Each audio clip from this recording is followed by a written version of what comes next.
আমার দোকানের সামন দিয়ে প্রতিদিন একটা মেয়ে রিক্সায় করে স্কুলে যাইতো।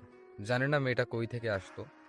প্রতিদিন দেখতাম সকালবেলা 9টার সময় মহাজন আসার আগে গিয়ে দোকান খুলতাম, দোকান ঝাড়াঝাড়ি করে দোকানের মধ্যে বসে থাকতাম।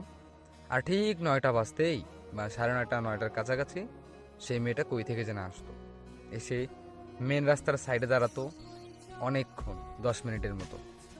রিক্সা আসতো একটা, সেই রিক্সায় চড়তো আর চলে যাইতো কোথাও জানি, হয়তো স্কুলেই যাইতো।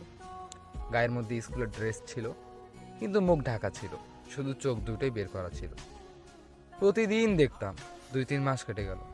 খুব ভালো লাগতো। আর যে শুধু আমি দেখতাম তা না, যখন দোকান খুলতাম বা যে কোনো কাজকর্ম করতে করতে হঠাৎ করে দেখতাম যে সে দাঁড়ায় আছে। তারপরে কাজকর্ম ফেলে তার দিকে হালকা হালকাভাবে তাকাই আমিও, আর সেও টেরা চোখে হালকা হালকাভাবে আমার দিকে তাকায়।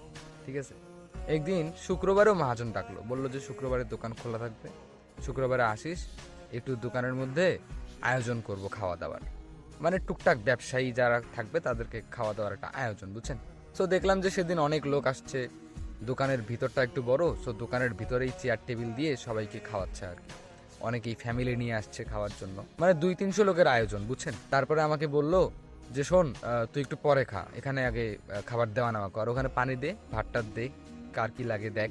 তো আমি বললাম যে ঠিক আছে, সমস্যা নাই, আমি দেখতেছি কার কি লাগে। সো আমি ভাতের প্লেটটা নিয়ে যখন ভাত দেওয়া